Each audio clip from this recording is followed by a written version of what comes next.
Hi hello எல்லோருக்கும் வணக்கம். இன்னைக்கு நாம Tirumala Tirupati info by KHM சேனலில் திருமலை 300 ரூபாய் ஸ்பெஷல் என்ட்ரி தரிசன டிக்கெட் புக்கிங் பற்றிய முக்கியமான தகவல்களை பார்க்கலாம். திருமலை 300 ரூபாய் ஸ்பெஷல் என்ட்ரி தரிசன டிக்கெட் ஆன்லைனில் மட்டும்தான் கிடைக்கும். திருமலை மற்றும் திருப்பதியில் நேரடியாக ஆஃப்லைனில் எங்கேயுமே கிடைக்காது. இந்த தரிசன டிக்கெட்டுகளை டிடிடி ஆப் மூலமாகவோ டிடிடி வெப்சைட் மூலமாகவோ புக் பண்ணிக்கலாம். இந்த தரிசன டிக்கெட்டுகளை டிடிடி 3 மாதங்களுக்கு முன்னாடியே அட்வான்ஸாக ரிலீஸ் பண்ணிடுவாங்க. இப்போ ஜூலை மாதத்திற்கான புக்கிங் ஓப்பன் ஆகக்கூடிய சமயத்தில் அக்டோபர் மாத தரிசனத்திற்கான டிக்கெட் புக்கிங் தான் ஓப்பன் ஆகும். அதே போல் ஆகஸ்ட் மாதத்திற்கான புக்கிங் ஓப்பன் ஆகக்கூடிய சமயத்தில் நவம்பர் மாதத்திற்கான தரிசன டிக்கெட் புக்கிங் தான் ஓப்பன் ஆகும். இந்த டிக்கெட்ஸ் புக் செய்கிறதுக்கு இண்டியன்ஸ் ஆதார் கார்டை தான் ஐடி ப்ரூஃபாக கொடுத்து டிக்கெட் புக் பண்ணணும். என்ஆர்ஐ பீப்புள் மட்டும்தான் பாஸ்போர்ட் ஆப்ஷனை ஐடி ப்ரூஃபாக செலக்ட் செய்து அந்த டிக்கெட்டை புக் பண்ணணும். பாஸ்போர்ட் ஆப்ஷனை பயன்படுத்தி இந்த தரிசன டிக்கெட்டை புக் செய்தால் தரிசனத்திற்காக வரக்கூடிய நாள் பாஸ்போர்ட் காப்பியோடு சேர்த்து வேலிட் விசா காப்பியும் ப்ரொடியூஸ் பண்ணால் மட்டுமே தரிசனத்திற்கு அலோ பண்ணுவாங்க, இல்லைன்னா அலோ பண்ண மாட்டாங்க. இந்த டிக்கெட் ஒரு மொபைல் நம்பர் லாகின்ல இருந்து மினிமம் ஒரு டிக்கெட்டும் மேக்சிமம் 6 டிக்கெட்டுகளும் புக் செய்யலாம். 12 வயதிற்கு குறைவான குழந்தைகளுக்கு இந்த தரிசன டிக்கெட் புக் பண்ண வேண்டிய அவசியம் கிடையாது. நீங்க தரிசனத்திற்காக போகக்கூடிய அந்த நாள் உங்களுடைய குழந்தைக்கு 12 வயது ஆனால் நீங்க அந்த குழந்தைக்கும் சேர்த்து டிக்கெட் புக் பண்ண வேண்டியிருக்கும். ஒரு முறை இந்த 300 ரூபாய் தரிசன டிக்கெட் நீங்க புக் செஞ்சிட்டீங்கன்னா நீங்க தரிசனம் பார்த்த நாள்ல இருந்து 30 நாட்கள் கம்ப்ளீட்டா முடித்த பிறகுதான் மறுபடியும் இதே 300 ரூபாய் தரிசன டிக்கெட் நீங்க புக் செய்ய முடியும். இந்த 300 ரூபாய் தரிசன டிக்கெட் புக் பண்றதுக்கு யூஸ் பண்ண mobile number login, mail ID மற்றும் ஆதார் நம்பரை பயன்படுத்தி 30 நாட்களுக்கு மறுமுறை இதே 300 ரூபாய் தரிசன டிக்கெட் புக் பண்றதுக்கு யூஸ் பண்ண முடியாது. இந்த 30 நாட்கள் என்பது உங்களுடைய தரிசன நாள்ல இருந்து தான் கணக்கு பண்ணணுமே தவிர்த்து தரிசன டிக்கெட் புக் செய்த நாள்ல இருந்து கணக்குல எடுத்துக்க கூடாது. டிக்கெட் புக் செய்த பிறகு நீங்க தரிசனத்திற்கு போனாலும் போகலனாலும் இந்த 30 நாட்கள் டைம் கேப் என்பது கணக்கில் எடுத்துக்கொள்ளப்படும். ஒரு முறை இந்த டிக்கெட் புக் பண்ணிட்டோம்னா அதற்கடுத்து அந்த டிக்கெட்டை கேன்சல் செய்யவோ ரீஸ்கெடியூல் செய்யவோ முடியாது. 12 வயதிற்கு குறைவான குழந்தைகளை உங்களோட தரிசனத்திற்கு அழைச்சிட்டு போகக்கூடிய சமயத்தில் அவங்களுடைய ஏஜ் ப்ரூஃபுக்காக அவங்களுடைய ஆதார் கார்டு அல்லது ஸ்கூல் ஐடி ப்ரூஃப் அவசியமாக எடுத்துட்டு போகணும். இந்த தரிசன டிக்கெட்டுக்கு நம்ம ரிப்போர்ட் பண்ண வேண்டிய இடம் ADC circle. Dress code gents kurta pyjama wear பண்ணலாம் அல்லது ஷர்ட் வேஷ்டி வியர் பண்ணலாம். பேண்ட் அலோ பண்ண மாட்டாங்க. லேடிஸ் சாரி அல்லது சுடிதார் வித் துப்பட்டா வியர் பண்ணலாம். குழந்தைகளுக்கு ட்ரெஸ் கோட் கிடையாது. திருமலை மற்றும் திருப்பதியில் ஆன்லைனில் டிடிடி ரூம்ஸ் புக் செய்வதற்கு ஏதாவது ஒரு திருமலை தரிசன டிக்கெட் இருக்க வேண்டும் என்பது அவசியம்.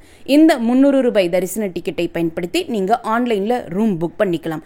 ஆனால் ஒரு மொபைல் நம்பர் லாகின்ல இருந்து ஒரு டிக்கெட் மட்டும்தான் நீங்கள் புக் பண்ணியிருக்கீங்கன்னா உங்களுடைய தரிசன டிக்கெட்டுக்கு கீழே புக் அகாமடேஷன் லிங்க்கும் எனேபிள் ஆகாது.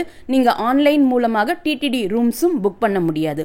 ஒரு மொபைல் நம்பர் லாகின்ல இருந்து சேம் டைம் மினிமம் 2 தரிசன டிக்கெட் புக் செய்திருந்தால் மட்டுமே உங்களுடைய தரிசன டிக்கெட்டுக்கு கீழே புக் அகாமடேஷன் லிங்க் எனேபிள் ஆகும். நீங்கள் அந்த லிங்கை பயன்படுத்தி ஆன்லைனில் ரூம் புக் பண்ண முடியும். எப்போ ஆன்லைன் அகாமடேஷன் புக்கிங் ஓப்பன் ஆகுதோ அந்த நேரத்தில் உங்களுடைய டிக்கெட்டுக்கு கீழே இருக்கக்கூடிய புக் அகாமடேஷன் லிங்கை கிளிக் செய்து நீங்கள் ஆன்லைனில் டிடிடி ரூம்ஸ் புக் பண்ணிக்கலாம். ஒரு மொபைல் நம்பர் லாகினுக்கு ஒரு டிடிடி ரூம் தான் ஆக்டிவேட் ஆகும். நீங்கள் 6 பேருக்கு இந்த 300 ரூபாய் தரிசன டிக்கெட் ஒரே மொபைல் நம்பர் லாகின்ல இருந்து புக் பண்ணியிருக்கீங்க. உங்களோட சேர்த்து 4 குழந்தைகளையும் அழைச்சிட்டு போறீங்க. 10 பேருக்கும் இந்த ஒரு ரூம் பத்தாதுன்னா நீங்கள் டிக்கெட் புக் பண்ணுறதுக்கு முன்னாடியே அதற்கேற்றாற் போல பிளான் பண்ணிக்கோங்க. 3 பேருக்கு ஒரு மொபைல் நம்பர் லாகினை பயன்படுத்தி டிக்கெட் புக் பண்ணிக்கோங்க. மீதம் இருக்கக்கூடிய 3 பேருக்கு வேறொரு மொபைல் நம்பர் லாகின் மூலமாக நீங்கள் தரிசன டிக்கெட் புக் பண்ணிக்கோங்க. இப்போ ஒவ்வொரு மொபைல் நம்பர் லாகினுக்கும் ஒரு ரூம் ஆக்டிவேட் ஆகியிருக்கும். ஸோ டோட்டலாக நமக்கு 2 ரூம்ஸ் கிடைக்கும். இது போல் நீங்கள் பிளான் பண்ணக்கூடிய சமயத்தில் இன்னொரு விஷயத்தையும் கவனத்தில் வச்சுக்கணும். ஒரு மொபைல் நம்பர் லாகினுக்கு மினிமம் 2 தரிசன டிக்கெட்டுகள் புக் செய்திருந்தால் மட்டுமே ஒரு ரூம் நமக்கு ஆக்டிவேட் ஆகும். ஸோ அதையுமே கவனத்தில் வச்சுட்டு நீங்கள் ஸ்ப்ளிட் பண்ணி இந்த தரிசன டிக்கெட்டுகள் புக் பண்ணிக்கோங்க. அடுத்த முக்கியமான விஷயம், நீங்கள் எந்த மொபைல் நம்பர் லாகினை பயன்படுத்தி நீங்கள் டிக்கெட் புக் பண்ண போகிறீங்களோ அந்த மொபைல் நம்பரில் கடந்த 30 நாட்களில் திருமலை அல்லது திருப்பதியில் டிடிடி ரூம்ஸ் ஆன்லைன் மூலமாகவோ ஆஃப்லைன் மூலமாகவோ புக் பண்ணியிருக்கீங்களா என்பதை ஒரு முறை செக் பண்ணிக்கோங்க. ஒரு மொபைல் நம்பர் லாகினை பயன்படுத்தி ஒரு முறை டிடிடி ரூம்ஸ் ஆன்லைன் மூலமாகவோ ஆஃப்லைன் மூலமாகவோ நம்ம புக் பண்ணிட்டோம்னா நம்ம ரூமில் தங்கின நாளில் இருந்து 30 நாட்கள் கம்ப்ளீட்டாக முடிந்த பிறகு தான் மறுபடியும் அதே மொபைல் நம்பரை பயன்படுத்தி நாம் வேறு ஒரு டிடிடி ரூம் புக் பண்ண முடியும். சப்போஸ் இதை கவனிக்காமல் நீங்கள் தரிசன டிக்கெட் புக் பண்ணிட்டீங்கன்னா நீங்கள் மினிமம் 2 தரிசன டிக்கெட்டுகள் புக் பண்ணியிருந்தாலும் உங்களுடைய நம்பருக்கு ரூம் ஆக்டிவேட் ஆகாது. ஸோ இந்த கன்ஸ்ட்ரெயின்ஸ் எல்லாமே செக் பண்ணிவிட்டு அதற்கடுத்து நீங்கள் டிக்கெட் புக் பண்ணுங்கள். நீங்கள் தரிசன டிக்கெட்டுகள் ஸ்ப்ளிட் பண்ணி புக் பண்ணும்போது கவனிக்க வேண்டிய இன்னொரு முக்கியமான விஷயம், ஒரு மொபைல் நம்பர் லாகின்ல இருந்து 3 தரிசன டிக்கெட்டும் இன்னொரு மொபைல் நம்பர் லாகின்ல இருந்து 3 தரிசன டிக்கெட்டும் புக் பண்ண போறீங்கன்னா 2 மொபைல் நம்பர்லையும் சேம் டைம் லாகின் செய்து சேம் டைம் டிக்கெட் புக் பண்ணிக்கோங்க. ஏன்னா ஒரு மொபைல் நம்பர் லாகின்ல ஃபர்ஸ்ட் நம்ம 3 தரிசன டிக்கெட் புக் பண்ணிட்டு அதற்கடுத்து லாக் அவுட் பண்ணிட்டு மறுபடியும் வேறொரு மொபைல் நம்பர்ல லாகின் செய்து மீதம் இருக்கக்கூடிய 3 தரிசன டிக்கெட்டுகள் புக் பண்ணும்போது டிக்கெட் அவைலபிலிட்டி குறைய ஆரம்பிச்சிடும். டிக்கெட் அவைலபிலிட்டி குறைய ஆரம்பித்தால் நிறைய எரர்ஸ் வர ஆரம்பிக்கும். டிக்கெட் புக் பண்ணாமல் இருக்கிறதுக்கான சான்சஸும் அதிகமாகிடும். ஸோ 2 மொபைல் நம்பரில் ஸ்ப்ளிட் பண்ணி நீங்கள் தரிசன டிக்கெட் புக் பண்ண போகிறீங்கன்னா 2 பர்சன் சேம் டைம் வேறு மொபைல் நம்பரில் லாகின் செய்து சேம் டைம் டிக்கெட் புக் பண்ணிக்கோங்க.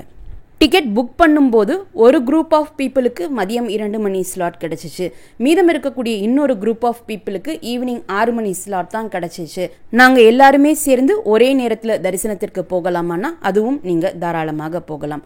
தரிசன ஸ்லாட் மதியம் 2 மணி தொடங்கி இரவு 10 மணி வரைக்குமான வெவ்வேறு தரிசன ஸ்லாட்கள் இருக்கும். ஏடிசி சர்க்கிள் மதியம் 12 மணிக்கு ஓப்பன் பண்ணுவாங்க. அந்த நேரத்தில் நீங்கள் தரிசன கியூவில் ஜாயின் பண்ணிக்கலாம். as per டிடிடி ரூல் உங்களுக்கு எந்த தரிசன ஸ்லாட் கிடைச்சிருக்கோ அந்த தரிசன ஸ்லாட்டுக்கு 2 மணி நேரத்திற்கு முன்னாடி நீங்கள் தரிசனத்திற்காக கியூவில் ஜாயின் பண்ணிக்கலாம். இப்போ டிக்கெட் புக்கிங் பற்றி பார்க்கலாம். நாளை ஜூலை 24ஆம் தேதி காலையில் 10 மணிக்கு அக்டோபர் மாதத்திற்கான 300 ரூபாய் ஸ்பெஷல் என்ட்ரி தரிசன டிக்கெட் புக்கிங் ஓப்பன் ஆகுது. 10 மணிக்கு புக்கிங் ஓப்பன் ஆகுது. மேக்ஸிமம் 9:50 9:55 நீங்கள் டிடிடி மொபைல் ஆப்லையும் லாகின் செஞ்சு வச்சுக்கோங்க, வெப்சைட்லையும் லாகின் செஞ்சு வச்சுக்கோங்க. எக்ஸாக்டாக 10 மணி ஆன உடனேயே பில்கிரிம் சர்வீசஸ்க்கு கீழே ஸ்பெஷல் என்ட்ரி தர்ஷன் என்ற ஐக்கன் இருக்கும். அந்த ஐக்கனை கிளிக் பண்ண உடனே வெர்ச்சுவல் கியூ வெயிட்டிங் டைம் காமிக்கும். ஆப்பில் வெயிட்டிங் டைம் குறைவாக காமிக்குதா, வெப்சைட்டில் வெயிட்டிங் டைம் குறைவாக காமிக்குதான்னு பார்த்துக்கோங்க. எதில் உங்களுக்கு வெயிட்டிங் டைம் குறைவாக காமிக்குதோ அதில் டிக்கெட் புக் பண்ணுறதுக்கு ப்ரொசீட் பண்ணிவிட்டு அதிகமான வெயிட்டிங் டைம் காமிக்கக்கூடிய அதை நீங்கள் இம்மீடியட்டாக க்ளோஸ் பண்ணிவிடுங்க. ரெண்டுமே நீங்கள் புக்கிங் வரைக்கும் ஓப்பன் செஞ்சு வச்சுருந்தீங்கன்னா மல்டிபிள் டிவைசஸில் லாகின் பண்ணியிருக்கீங்கன்னு சொல்லி நீங்கள் டிக்கெட் புக் பண்ணக்கூடிய சமயத்தில் ஆட்டோமேட்டிக்காக அது லாக் அவுட் ஆகிடும். மறுபடியும் நம்ம புதுசாக லாகின் செய்து வெர்ச்சுவல் கியூ வெயிட்டிங் டைம் எல்லாம் தாண்டி வர வேண்டியிருக்கும். ஸோ உங்களுக்கு எதில் வெர்ச்சுவல் கியூ வெயிட்டிங் டைம் குறைவாக காமிக்குதோ அதை மட்டும் ஓப்பன் செஞ்சு வச்சுட்டு டிக்கெட் புக் பண்ண யூஸ் பண்ணிக்கோங்க. அதிகமான வெயிட்டிங் டைம் காமிக்கக்கூடிய இன்னொரு டிவைஸோ வெப்சைட்டோ ஆப்போ அதை இம்மீடியட்டாக க்ளோஸ் பண்ணிவிடுங்க. வெர்ச்சுவல் கியூ டைம் முடிந்த உடனே அக்டோபர் மாதத்திற்கான கேலண்டர் டிஸ்பிளே ஆகும். ஃபஸ்ட்டு தேதி செலக்ட் பண்ணிக்கோங்க, அடுத்து நம்பர் ஆஃப் டிக்கெட் செலக்ட் பண்ணிக்கோங்க, தரிசன ஸ்லாட் செலக்ட் பண்ணிவிட்டு அதற்கு கீழே 2 ஆப்ஷன் இருக்கும்.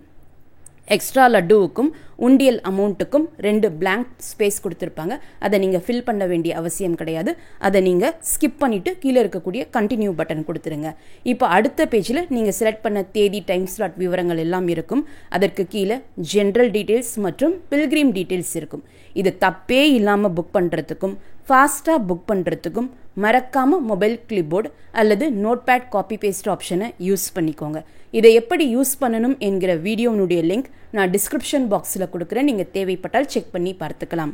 இந்த டீட்டெயில்ஸ் எல்லாம் ஃபாஸ்ட்டாக என்டர் பண்ணிவிட்டு கீழே இருக்கக்கூடிய கண்டினியூ பட்டன் கொடுத்தீங்கன்னா உங்களுடைய தரிசன தேதி, டைம் ஸ்லாட், பில்கிரிம் டீட்டெயில்ஸ் எல்லாமே டிஸ்பிளே ஆகும். அதற்கு கீழே பே நவ் ஆப்ஷன் இருக்கும். அதை கிளிக் செஞ்ச உடனே தரிசன டிக்கெட்டுக்கான அமௌண்ட் பே பண்ணுறதுக்கு 3 பேமெண்ட் ஆப்ஷன் இருக்கும். UPI, credit card, debit card மற்றும் நெட் பேங்கிங் ஆப்ஷன் இருக்கும். இதில் எந்த ஆப்ஷன் உங்களுக்கு கன்வீனியண்ட்டாக இருக்குமோ, எந்த ஆப்ஷன் உங்களுக்கு அவைலபிளாக இருக்குதோ அதை செலக்ட் செய்து பேமெண்ட் பண்ணிக்கோங்க. பேமெண்ட் செய்து முடித்த உடனேயே புக்கிங் ரெஃபரன்ஸ் நம்பர் நமக்கு டிஸ்பிளே ஆகும். அதற்கு கீழே டிக்கெட் டவுன்லோட் பண்ணுறதுக்கான ஒரு டவுன்லோட் லிங்க்கும் நமக்கு டிஸ்பிளே ஆகும். சப்போஸ் புக்கிங் ரெஃபரன்ஸ் நம்பர் மட்டும்தான் எங்களுக்கு வந்திருக்கு, டிக்கெட் டவுன்லோட் பண்ணுறதுக்கான ஆப்ஷனே எங்கேயுமே இல்லை, டிக்கெட்டும் காணோம் அப்படின்னு சொல்லக்கூடியவங்களுக்கு உங்களுடைய டிக்கெட் மேக்ஸிமம் புக் ஆகலைன்னு தான் அர்த்தம். மறுபடியும் நீங்கள் டிக்கெட் புக் பண்ணுறதுக்கு ட்ரை பண்ணலாம். இந்த 300 ரூபாய் தரிசன டிக்கெட் புக் பண்ணுறப்போ நமக்கு நிறைய எரர்ஸ் வரக்கூடிய சான்சஸ் இருக்குது. அதுலேயும் வர்ச்சுவல் கியூ டைம்லாம் அதிகமாக வர ஆரம்பிச்சிச்சுன்னா சிலருக்கு வர்ச்சுவல் கியூ வெயிட்டிங் டைம் குறைவாக கூட காமிச்சிருக்கும். அவங்கெல்லாம் டிக்கெட் புக் பண்ணி முடிச்சிருப்பாங்க. நம்ம உள்ளே போகிறப்போ மேக்ஸிமம் டிக்கெட் காலியாகிருக்கும். மேக்ஸிமம் டிக்கெட்ஸ் முடிஞ்சிருச்சுனாலே எரர்ஸ் வர ஆரம்பிச்சிடும். இதில் முக்கியமாக வரக்கூடிய error, this slot has been already booked by some other pilgrims. இந்த எரர் வந்துச்சுன்னா அந்த எரருக்கு கீழே ரீட்ரை பட்டனோ அல்லது ஓகே பட்டனோ என்ன இருக்கோ அதை கிளிக் பண்ணிவிட்டு வேறொரு தரிசன ஸ்லாட் செலக்ட் பண்ணிக்கோங்க. எந்த ஸ்லாட்டில் அதிகமான தரிசன டிக்கெட் இருக்கோ இப்போ அதை செலக்ட் பண்ணி நீங்கள் டிக்கெட் புக் பண்ணுறதுக்கு ட்ரை பண்ணுங்கள். ஏன்னா குறைவாக டிக்கெட் இருக்கக்கூடிய அந்த டைம் ஸ்லாட் செலக்ட் பண்ணும்போது மறுபடியும் இதே எரர் ரிப்பீட் ஆகிறதுக்கான சான்சஸ் இருக்குது. அடுத்து பேமெண்ட்டில் கூட எரர் வரலாம். சப்போஸ் நீங்கள் இப்போ கிரெடிட் கார்டு அல்லது டெபிட் கார்டு ஆப்ஷன் செலக்ட் செய்து நீங்கள் பேமெண்ட் பண்ணுறீங்க, அதில் பேமெண்ட் ஃபெயில் ஆகிடுச்சுன்னா மறுமுறை ட்ரை பண்ணுறப்போ மறுபடியும் அதே கார்டு ஆப்ஷனை நீங்கள் செலக்ட் பண்ணாமல் மீதம் இருக்கக்கூடிய 2 ஆப்ஷனில் யூபிஐயோ நெட் பேங்கிங்கோ ட்ரை பண்ணுங்கள். ஒரே கைண்ட் ஆஃப் பேமெண்ட் ஆப்ஷன் நம்ம மறுபடியும் ட்ரை பண்ணுறப்போ பேமெண்ட் ஃபெயிலியர் ஆகிறதுக்கும் சான்சஸ் இருக்குது. ஃபெயிலியர் ஆக டிக்கெட்டினுடைய அவைலபிலிட்டி குறைய ஆரம்பிச்சிடும். ஸோ அந்த ரிஸ்க் நீங்கள் எடுக்காமல் ஒரு முறை ஒரு பேமெண்ட் மெத்தட் உங்களுக்கு ஃபெயிலியர் ஆகிடுச்சுன்னா செகண்ட் டைம் ட்ரை பண்ணுறப்போ வேறு பேமெண்ட் ஆப்ஷன் செலக்ட் பண்ணி ட்ரை பண்ணுங்கள். என்ன டைப் ஆஃப் எரர் உங்களுக்கு பாப்அப் ஆனாலும் அந்த பாப்அப் பாக்ஸுக்கு கீழே, அதாவது எரருக்கு கீழே என்ன பட்டன் இருக்கோ, ஓகே பட்டனோ ரீட்ரை பட்டனோ என்ன பட்டன் இருக்கோ அந்த பட்டனை மட்டுமே கிளிக் செய்து மறுபடியும் டிக்கெட் புக் பண்ணுறதுக்கு ட்ரை பண்ணுங்கள். எக்காரணம் கொண்டும் அந்த பேஜுக்கு மேலே இருக்கக்கூடிய பேக் லிங்கை கிளிக் பண்ணிடாதீங்க. பேக் லிங்க் கிளிக் பண்ணிட்டீங்கன்னா ஃபஸ்ட்லேருந்து, அதாவது வர்ச்சுவல் கியூ வெயிட்டிங் டைம்லேருந்து பேஜ் ரன் ஆக ஆரம்பிச்சிடும். ஃப்ரெஷ்ஷாக நம்ம எல்லா டீட்டெயில்ஸும் என்டர் பண்ண வேண்டியிருக்கும். அப்போது நமக்கு டிக்கெட் கிடைக்கிறதுக்கான சான்சஸ் மிக குறைவாகிடும். சப்போஸ் டிக்கெட் புக் ஆகலை, ஆனால் எங்களுடைய பேங்க் அக்கௌண்ட்டில் இருந்து அமௌண்ட் மட்டும் டெபிட் ஆகிடுச்சு, எங்களுக்கு அந்த அமௌண்ட் ரீஃபண்ட் ஆகுமா ஆகாதானா 3 to 5 பேங்கிங் ஒர்க்கிங் டேஸுக்குள்ளேயே உங்களுடைய அக்கௌண்ட்டுக்கு அந்த அமௌண்ட் ரீஃபண்ட் ஆகிடும். சப்போஸ் டிக்கெட் புக் ஆகலை, அமௌண்ட் மட்டும் டெபிட் ஆகிருக்குன்னா நீங்கள் மறுபடியும் டிக்கெட் புக் பண்ணுறதுக்கு ட்ரை பண்ணலாம். டிக்கெட் புக் பண்ணக்கூடிய சமயத்தில் பேர் நீங்கள் ஸ்பெல்லிங் மிஸ்டேக்ஸ் 1-2 எழுத்துக்கள் மிஸ்டேக் பண்ணியிருந்தாலும் பிரச்சனை கிடையாது. ஜெண்டரில் மேல் ஃபீமேல் தப்பாக சூஸ் பண்ணியிருந்தாலும் பிரச்சனை கிடையாது. ஆதார் கார்டு நம்பர் மட்டும் எக்காரணம் கொண்டும் எந்தவித ஒரு நம்பரும் மாற்றாமல் அப்படியே டைப் பண்ணிவிடுங்க. ஆதார் கார்டு ரொம்ப ஸ்ட்ரிக்டாக செக் பண்ணுவாங்க. 300 ரூபாய் தரிசன டிக்கெட் பற்றிய கம்ப்ளீட் டீட்டெயில்ஸ் உங்களுக்கு இந்த வீடியோவில் நான் முடிந்தவரை கொடுத்துருக்கேன். இந்த வீடியோவை மறக்காமல் உங்களுடைய ஃப்ரெண்ட்ஸ், ஃபேமிலி மெம்பர்ஸ், நெய்பர்ஸ் மற்றும் கொலீக்ஸ் கூடயும் ஷேர் பண்ணுங்கள். நிறைய நண்பர்களோடு இந்த வீடியோவை ஷேர் பண்ணும்போது அவங்களுக்குமே இந்த தகவல்கள் ரொம்ப பயனுள்ளதாக இருக்கும். திருமலை மற்றும் திருப்பதி பற்றிய மேலும் பல தகவல்களுக்கு எங்களுடைய சேனலை இப்போவே சப்ஸ்கிரைப் பண்ணிக்கோங்க. மீண்டும் ஒரு நல்ல தகவலுடன் உங்களை சந்திக்கும் வரை நன்றி, வணக்கம்.